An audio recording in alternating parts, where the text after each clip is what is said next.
우리를 택하시고 주님의 그 사랑 안에서 거룩하고 의미 없게 하셨네. 주님의 값없는 은혜에 영광을 찬송케 하시려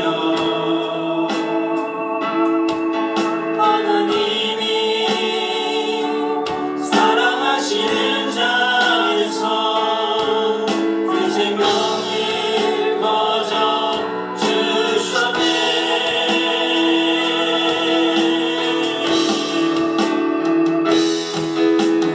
그리스도 안에서 그의 융성한 나라 그의 피로 말미암아 죄 사함 받았네. 그의 뜻인 뜻대로 우리를 예정하사 주 예수로 말미암아 자녀가 되었네. 주님의 뜻을 우리에게 보여주셨네. 주의 사랑으로 날 건지셨네. 모든 만물이 주 예수 안에서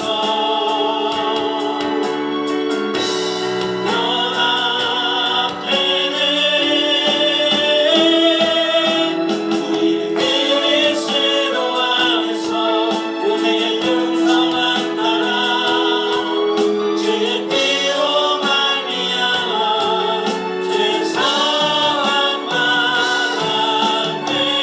그의 부신 뜻대로 우리를 예정하사 주 예수로 말미암아 자녀가 되었네. 우리는 그리스도 안에서 그의 융성한 나라 주의 피로 말미암아 죄 사함 받았네. 그의 부신 뜻대로 우리를 예정하사 주 예수로 말미암아 자녀가 돼.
우리 주는 위대하며 능력이 많으시도다. 주의 지혜를 무궁하며 인자는 영원하도다. 사랑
온전한 그리스도인의 삶을 주님 회개하오니 용서하여 주시고 주님 앞에 온전한 그리스도인으로 드려지게 하여 주옵소서. 지금껏 내가 하나님께 드린 예배를 헛되게 드렸습니다. 하나님 용서하여 주시고 영과 진리로 예배하는 주님 앞에 참된 예배자가 되게 하옵소서. 하나님 은혜를 베풀어 주옵소서. 나의 죄악을 용서하여 주옵소서. 우리 같이 주님 앞에 같이 기도하도록 하겠습니다. 아버지 하나님, 은혜와 사랑을 주시옵소서. 우리 아버지 하나님, 저희를 사랑하셔서 오늘 이곳에 인도하여 주시고 이 하나님을 찬양케 하시며 주님의 말씀을 듣게 하여 주시며 진심으로 감사합니다. 아버지 하나님, 오늘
아버지 하나님, 은혜를 감사합니다. 오직 영과 진리로 예배하는 우리가 되게 하옵소서. 내가 얼마 동안 예수를 믿었는지, 내가 어떤 직분에 처했는지는 하나님 앞에서 결코 중요한 것이 아닙니다. 이곳에서 설교를 하는 목사도, 대표 기도를 했던 장로도, 찬양을 하는 찬양대나 찬양단도 결코 주님 앞에서는 우선시 될 수 없습니다. 오직 주님을 사랑하는 자, 주님 앞에 마음을 둔 자만이 하나님께서 받으실 것이고, 오직 하나님의 음성을 듣기를 소망하는 자만이 주님의 음성을 들을 줄로 믿습니다. 하나님, 주님께 구원받은 하나님의 거룩한 자녀들이 오늘 이곳에 섰습니다. 하나님, 하늘문을 여시고 우리 아버지 하나님께서 크신 은혜와 복을 내려주실 터인데, 성령 하나님께서 이끄심을 따라 영과 진리로 예배한 우리 모두가 되게 하여 주셔서 하늘로부터 임하는 신령한 복을 충만히 받는 우리 모두가 되게 하옵소서. 새롭게 주님 앞에서 믿음과 신앙이 세워지는 우리가 되게 하옵소서. 예수 그리스도 이름으로 기도합니다. 아멘. 우리가 읽었던 고린도 후서는 고린도 전서 이후에 쓰여진 서신서입니다. 고린도 전서는 고린도 교회 성도들이 하나님께서 베푸신 은혜를 망각하고 함부로 신앙생활을 하는 것에 대해서 사도 바울이 호되게 꾸짖는 그러한 서신 중에 하나가 바로 고린도 전서입니다.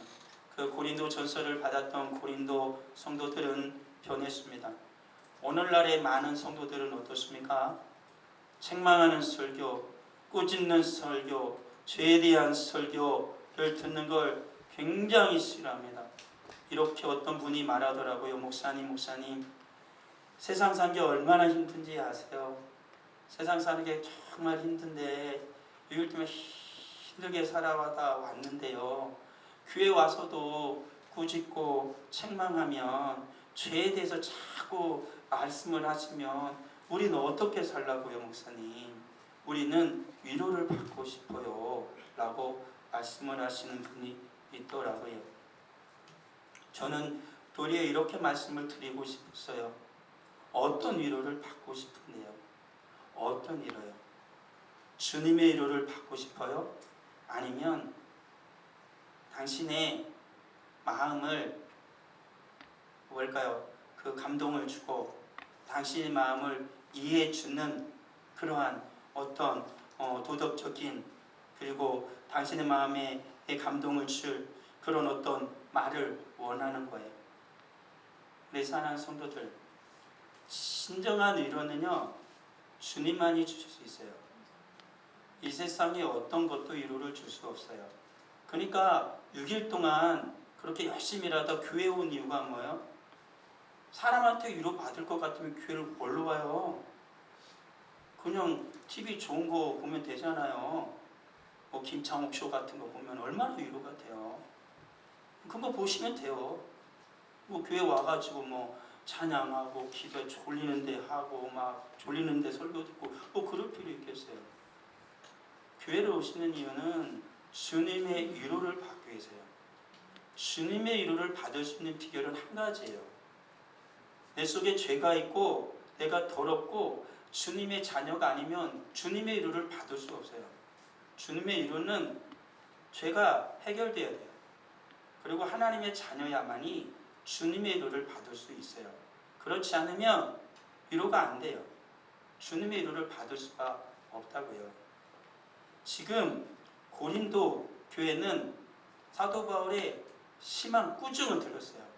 그리고 이들은 변했다니까요. 깨달았어요. 자기들의 죄를, 자기들의 그릇됨을. 그리고 그들은 변화되기 시작했어요. 그 소식을 디도가 알려온 거예요.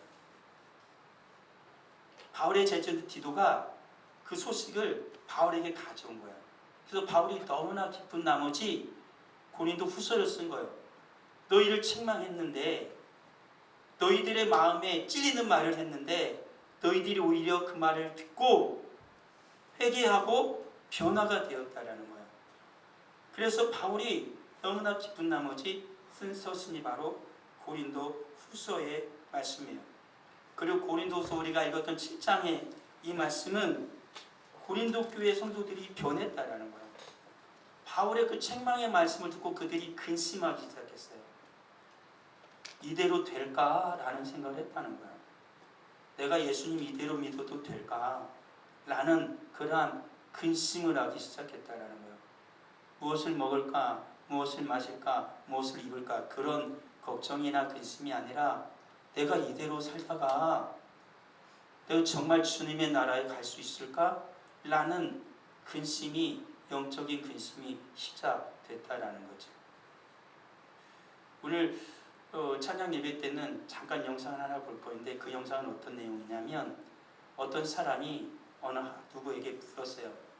당신이 총에 맞고요 30초밖에 살 수 없다라면은 당신은 어떻게 할 거예요? 그 사람은 유명한 정치인이에요. 뜨는 사람이거든요.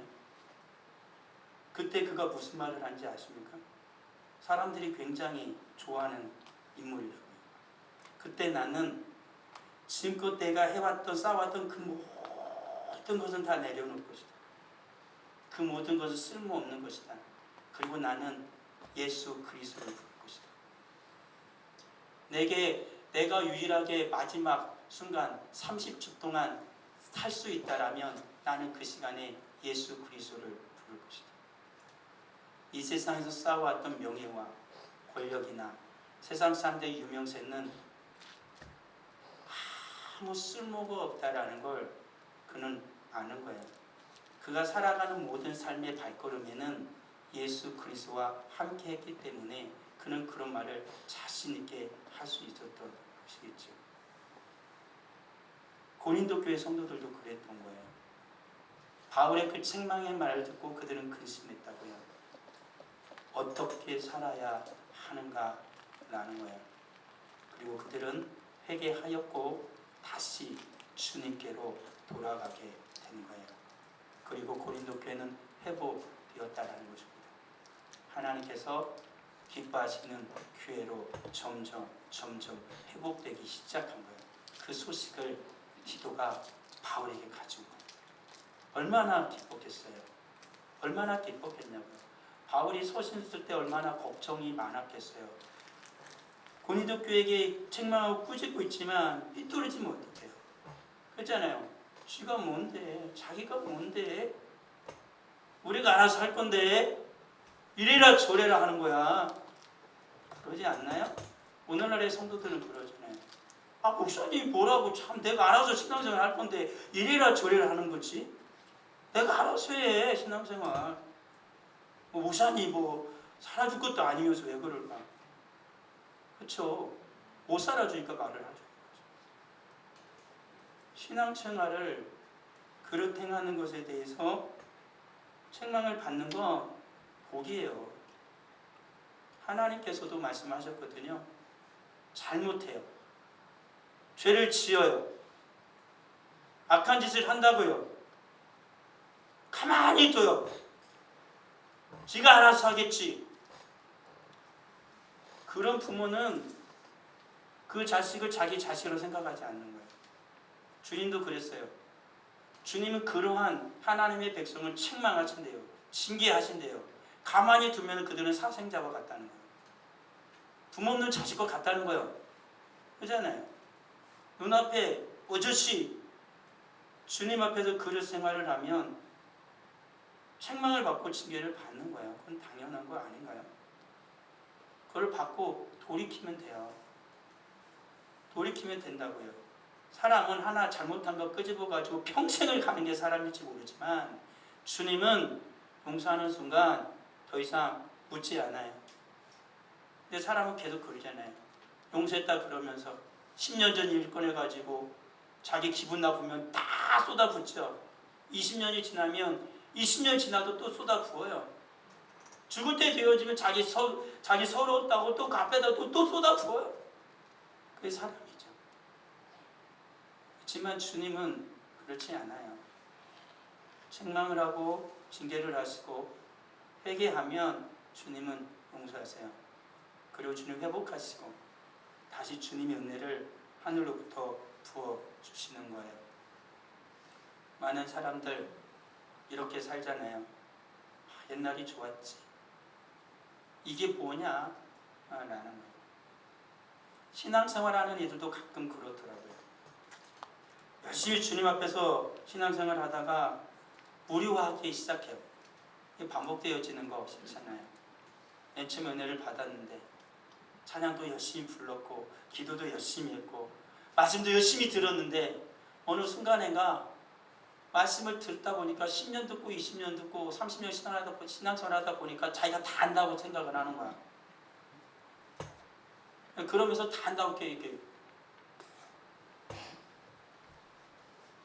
그러죠. 제가 심한 말을 하고 싶지만 그 심한 말 안 할게요. 제가 젊은 청년들 같으면 그 얘기 합니다. 알기는 뭘 할까요 도대체? 30년 동안 뭘 알았을까요? 뭘 알았길래 이러고 있을까요 도대체? 예수님 만난 건 맞아요? 30년을 깊이 예수님과 교제를 나눴으면요, 아기가 설교단에서 하나님 말씀을 전해도 집중합니다. 좋은 설교요. 유명한 설교요. 저는 그런 유명한 설교자가 아니에요. 아주 좋은 설교도 할 수 없어요. 유튜브를 보세요. 괴로우지 마시고. 그럼 곳에 들 수 있지 않을까요? 그렇지만 하나님은요, 우리를 그곳에 불러서 은혜를 베푸시지 않아요. 쏟고 있는 거죠. 쏟고 있는 거예요. 저도 어쩔 수 없이 유튜브에 그 말씀을 올리지만 못 나오시는 분들 위해서 어쩔 수 없이 올린다 그랬잖아요. 지금 당장에도 안 올리고 싶어요. 저거 준비하랴, 컴퓨터에서 깔딱 해가지고 올리랴, 뭐 하랴, 준비하랴, 행여나 말씀 전하다가 내가 좀 심한 말하면 그거 잘라내랴. 힘들어요. 잘못해가지고 이런 데 잘못 전해지고 이상한 데 올라갔다가는 또 큰일 날 수도 있죠. 그런 거 안 해요. 하나님은요, 나를 이곳에 부르셔서 오늘 이곳에서 은혜를 받기를 원하시는 하나님이에요. 그래서 하나님이 오늘 나를 살게 하신 거예요. 오늘날의 성직교회 성도를 하나님이 부르신 거예요. 하나님은 오늘 우리에게 은혜를 반드시 주실 거라는 거예요. 많은 이들은 옛날로 자꾸 돌아가고 싶어요. 옛날이 좋았는데, 옛날이 좋았는데. 과거 내가 정말로 멋지게 살아가던 그때가 좋았는데 예수님 믿고 나서 별 볼 일 없다고 생각하는 이들이 종종 있더라고요. 그렇지만 우리 하나님은요, 새 포도주는 새 부대에 담듯이 주님 앞에서 새로 가진 심령 가운데만 주님의 은혜를 부어 주신다라는 거예요. 옛날에 내가 이랬는데, 옛날에 내가 이랬는데, 그것은 다 부질없는 거예요. 그건 옛날 얘기고, 지금 우리 하나님은 지금 나에게 말씀하시잖아요. 옛날에 은혜 받은 건 옛날에 받은 거고, 지금 하나님은 내가 은혜 받기를 원하신다라는 거예요. 우리 성도들 개미와 배짱 이야기 잘 알죠? 개미는 뭐예요? 여름에 열심히 일을 해요. 왜 그러죠? 가을에 이제 수확을 하고 이제 겨울에 이제 겨울을 나야 되니까. 근데 배짱이는 여름에 달마다 돌아요. 계속 돌아요. 야, 인생 한 번뿐인데 뭘 그렇게 열심히 하고 그래. 대충 살아야 되죠. 시원한 그늘에서 바이올린 키면서 돌죠. 재밌게 놀아요. 고린도후서와 데살로니가 후서 저 말씀 뭐냐면 개미와 배짱 이야기를 하고 있는 거예요. 사도 바울은 그의 신앙의 삶을 고백을 하거든요. 생명의 위협이 아무리 그에 닥칠지라도 그는 개미가 뜨거운 여름날에 열심히 일을 하듯이 그는 주의 일을 멈추지 않았다라는 거예요. 자기의 동포가 자기를 죽이려고 해도 자기가 주님이 주신 그 사명을 멈추지 않고 온 마음을 다하여 주를 충성하였다라고 말해요. 근데 데살로니가 후서에 보면 데살로니 교회에서 이런 소식이 들려오는 거예요. 놀고 먹는 성도가 있다라는 거예요. 주님 앞에서 아무것도 하지 않고 놀고 먹는 거예요. 게으르고 나태하게 살아가는 거예요. 주님의 사명은 아랑곳하지 않고 자기 욕망에 젖어서 살아가는 자가 있었다라는 거예요. 바울은 여전히 그걸 꾸짖죠. 일하지 않는 자는 먹지도 말라는 거예요. 우리가 신앙생활을 한다는 것은요, 아직 주님의 때가 오지 않았어요. 우리는 인생을 걸어가고 있어요. 여름을 나고 있는 개미처럼 우리는 겨울을 준비하는 거예요. 주님의 마지막 때를 준비하는 거예요. 그래서 우리는 오늘 열심히 주님 앞에서 살아야 되는 거예요. 주님을 위해서 주님 주신 사명을 가지고 주 앞에서 살아야 돼요. 왜 우리는 칠흑과 같은 어둠과 겨울이 우리에게 올 거거든요. 그때 우리가 주님 앞에서 믿음과 신앙으로 잘 살아가면 주님의 영원한 나라 천국에서 살 것이에요. 그렇지만 어떻게 되겠어요? 믿음으로 살지 못하고 주의 은혜로 살지 못하고 이 세상의 뜻을 쫓아 살아간다라면 그 마지막 날에 주님 앞에 어찌 구원을 받을 수 있겠느냐라는 거예요. 우리 사랑하는 성도들, 인생을 한번 고민해 보세요. 이대로 살아도 될까? 나 이대로 살아도 되는 거야? 그런 거 아니에요? 한 번뿐인 인생이잖아요. 캐사라세라 놀고 먹을 수도 있겠지만 한 번뿐인 인생이니까 내가 마지막 때를, 내 마지막 날을 잘 준비해야 될 거 아니에요. 그런 거 아닙니까? 우리는 천년만년 살 것처럼 우리는 이야기하고 살아갈지 모르지만 오늘 밤에 잠자다가 주님이 불러갈 사람이 없다라고 과연 누가 장담할 수 있겠어요? 나는 오늘 밤을 완벽하게 넘길 자신 있는 사람 있나요? 그렇게 저 젊은 사람들은 뭐 별일 있겠느냐 생각하죠. 그렇지만 저는 가끔 그런 생각을 해요. 내일 아침에 못 일어날 수도 있겠는데 나 이대로 죽으면 어떡하지? 자다가? 그런 생각 저는 가끔 해요.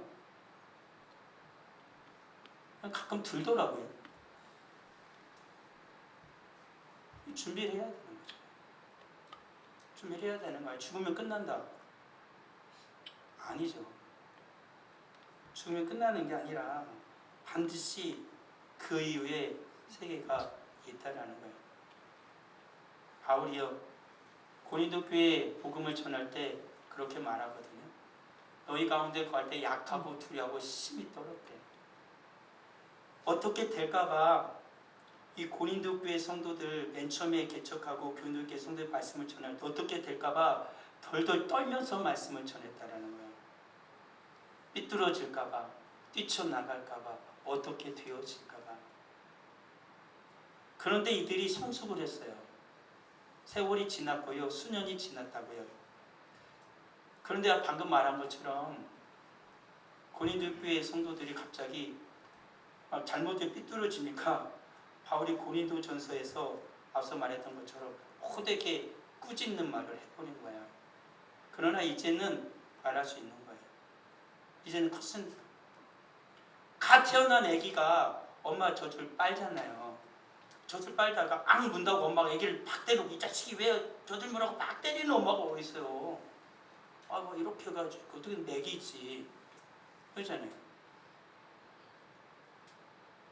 근데 다 큰 중학생 고등학생이 돼가지고 엄마 젖 먹겠다고 조금씩 엄마한테 달리면 엄마가 어떻게 징그러워가지고 그렇게 미치지 않겠냐고.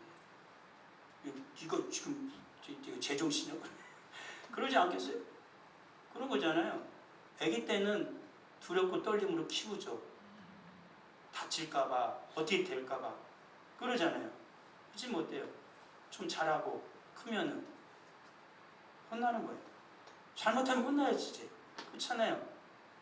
네가 생각할 줄 알고 이제 깨달을 줄 알고 이성적 판단을 할 줄 아는데 잘못 판단하고 함부로 행동을 하거나 말을 하면 어떻게 해요? 혼나야 되는 거잖아요. 바울이 지금 그래서 고린도교를 혼낸 거예요. 우리 사는 성도들, 하나님의 말씀을 전할 때 항상 젖만 빨고 사는 것은 그리스도인이 아니에요. 그리스도인의 최종의 목적은 성경에 있는 것처럼 강한 군사가 되는 거예요. 하나님의 군사가 되는 거예요. 영적 군사가 돼서 이 세상과 싸우는 거예요. 오늘날의 한국교회가 약해져 가는 이유 중에 하나는 뭐냐면 군사가 없는 거예요. 악한 세상과 어둠의 세상과 싸울 용기 있는 자가 없는 거예요. 그건 목사도 마찬가지고 장로도 마찬가지고 집사도 마찬가지고 권사도 마찬가지고 성도도 마찬가지인 것 같아요. 그런 거잖아요. 이 세상 앞에서 당당히 맞서야 함에도 불구하고 그러지 못하는 거예요.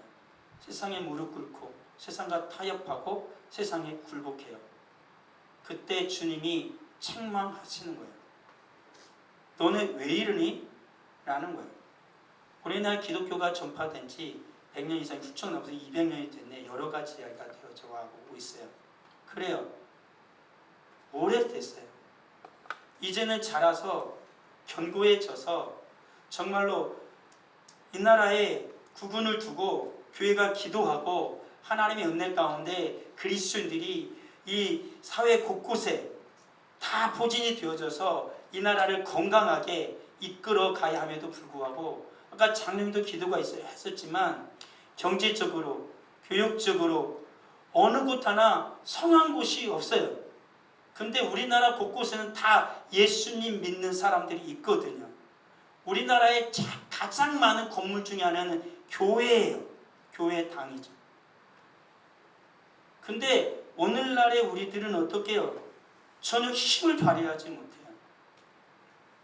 아마도 그래서 하나님이 오늘날 대한민국을 책망하시는 게 아니라 한국교회를 책망하시는 것 같아요. 정신 좀 차려라 그리스도인들아 라는 거예요. 대통령이 잘못한다고요? 국무위원들이 잘못한다고요? 여당이 잘못한다고요? 야당이 잘못한다고요? 아니요. 거기에 박혀있는 그리스도인이 엉망진창인 거예요. 믿음을 따라 복음을 따라, 말씀을 따라 아닙니다 라고 말하면 되잖아요. 그 자리가 뭐라고? 그거 하나 해먹겠다고. 주님 앞에 서면 다 썩어 없어질 것인데 그 썩어 없어질 것 때문에 신앙을 팔아요. 믿음을 팔아요. 그들만 그런가요? 우리들은요. 직장에서, 일할 때, 학교에서 나는 어때요? 나는 어때요? 별다를 거 없잖아요. 별다를 거 없잖아요. 그들은 눈에 보이니까 손가락질 받고 욕을 받을 수밖에 없지만 나는 안 보이니까 누가 나한테 욕하겠어. 하지만 하나님은 보시잖아요. 주님은 보시잖아요. 우리 하나님은 지금 우리를, 이 교회를 책망하시는 거예요. 꾸짖고 계신 것이죠. 정신 차리지 않으면 대한민국은 쓸려갈 것이다 라는 거예요. 저는 늘 여러분들에게 말씀드렸지만 이 나라는 우리나라 대통령이나 정치하는 사람, 기업인들이 이 나라를 살릴 거라고 믿지 않는다 그랬어요. 이 나라를 살릴 거는 그리스도인이에요. 예수를 믿는 하나님의 백성이라고요. 아니다라고 말하는 사람이 있을지 모르겠지만 그건 잘못된 생각이에요. 성경은 모든 것을 주장하시는 건 오직 하나님 한 분밖에 없다라는, 하나님 한 분밖에 없다. 하나님이 다스리시는 것이지. 그 하나님을 믿고 다시 그 하나님께로 돌아가야 돼요. 아버지한테 다 큰 자식이 꾸지람을 들어요. 잘못해도 꾸지람을 들어요. 그럼 어떻게 해야 되죠? 아버지 잘못했습니다. 그러면 끝나잖아요. 그렇지 않아요? 핑계 대고 거짓말하고 딴청 피우고 모르는 척하고 어떻게 해요? 더 혼나죠. 이러한 시대 속에서, 이러한 상황 속에서 교회가 할 수 있는 건 한 가지, 하나님께 회개하는 거예요. 전 그렇다고 봐요. 한국 교회는 회개해야 돼요. 우리는 회개해야 돼요. 하나님께 회개해야 돼요. 나라가 이 꼴이 난 거는 저들 때문에 그런 게 아니에요. 우리 때문에 그래요. 믿는 자들이 하나님 앞에서 빛과 소금으로, 이 세상 앞에서 빛과 소금으로 하나님의 거룩한 백성으로 살지 못했기 때문에 그런 거 아니에요? 여기 입술리고 저기 입술리고 나는 이쪽 너는 이쪽 서로가 서로를 욕하면서 그런 거 아닌가요? 회개하여야 할 때에 판단을 하죠. 그런 거잖아요. 우리가 정말로 주님 앞에서 이 나라 대한민국을 두고 한국교회를 두고 우리 아이를 두고 세계 정세를 두고 주님 앞에서 고민을 해봤다라면, 주님 앞에서 깊은 고민을 해봤다라면 저는 오늘 하나님의 말씀처럼 깊은 영적인 근심 가운데에 하나님 앞에 회개할 수밖에 없었어요. 그게 나의 잘못이라는, 누구의 잘못이 아니라 오늘 한국 교회가 이 모양이니 우리 교회가 이 모양인데 세상이 온전하기를 바랬던 내가 어리석은 거죠. 그렇잖아요. 오늘날의 내 모습이 이 모양인데 주님을 믿지 아니하는 저들에게 올바름을 바랬던 내가 얼마나 어리석고 미련하냐라는 거 아니겠어요? 우리 사랑하는 성도들, 정말로 이 나라를 사랑한다라면, 앞으로 자라날 우리 자녀들을 사랑한다라면요, 우리는 지금 주님 앞에 회개하고 다시 회복되어져야 돼요. 이 나라가 다시 주님 앞에 바로 서기를 우리는 주님 앞에 기도해야 한다라는 거예요. 이 나라 대통령이 잘못하느니, 미국 저 트럼프가 미친놈이라느니 여러 가지 소리를 하더라고요. 누가 미쳤건 누가 잘못하건 여기서 욕하고 서로 손가락질하면 잘 될까요? 아무것도 안 돼요.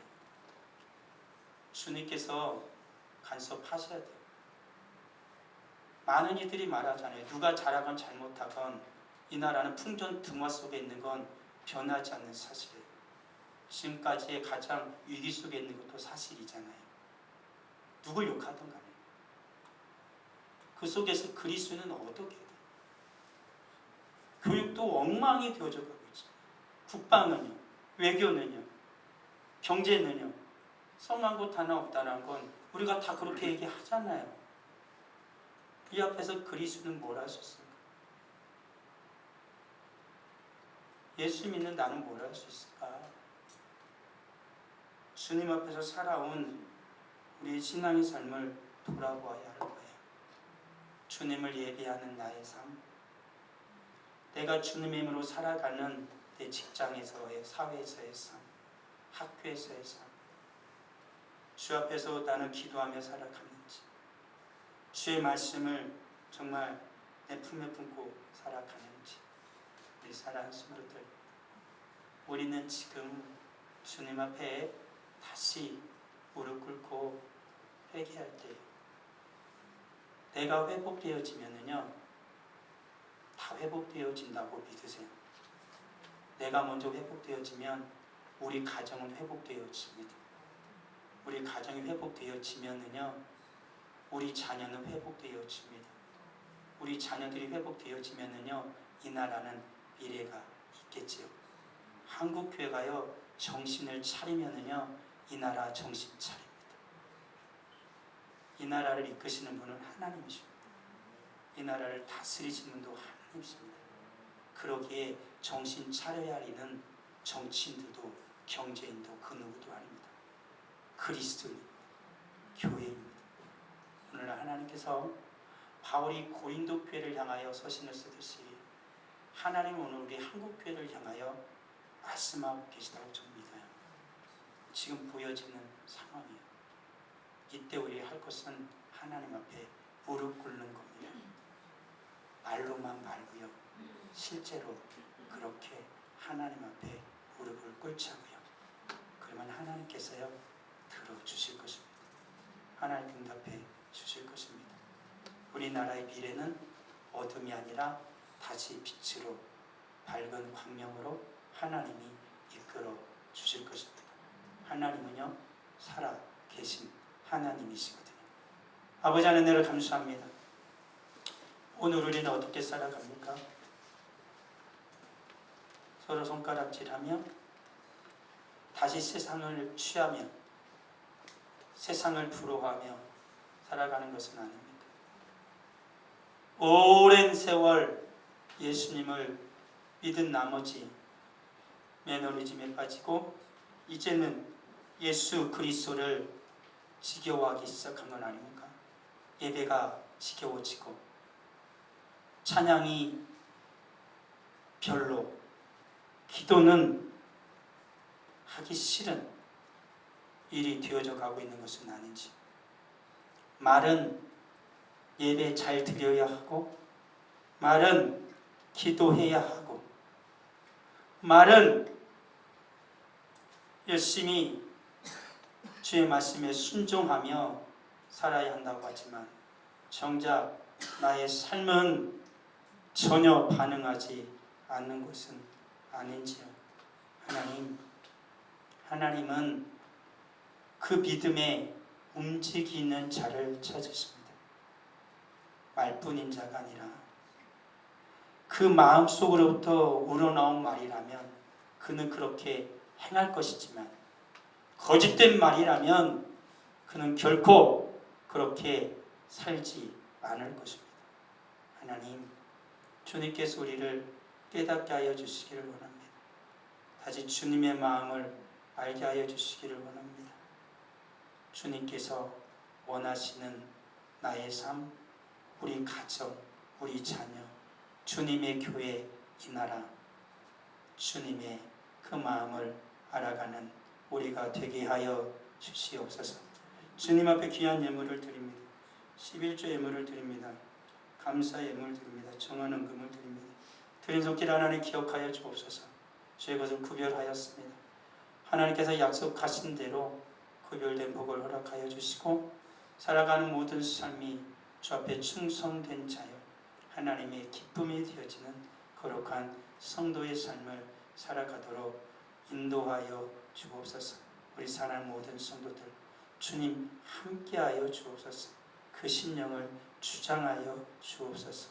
주님의 마음을 알기를 원합니다. 주님 앞에서 거룩한 영적인 근심을 하게 함으로 말미암아 회개하고 주님이 주시는 그 기쁨으로 다시 충만할 수 있도록 은혜를 베풀어 주옵소서. 다시 한국교회가 주님 앞에 나가 기도하며 회개함으로 회복되는 역사가 또한 있게 하여 주옵소서. 예수 그리스도 이름으로 기도합니다. 아멘.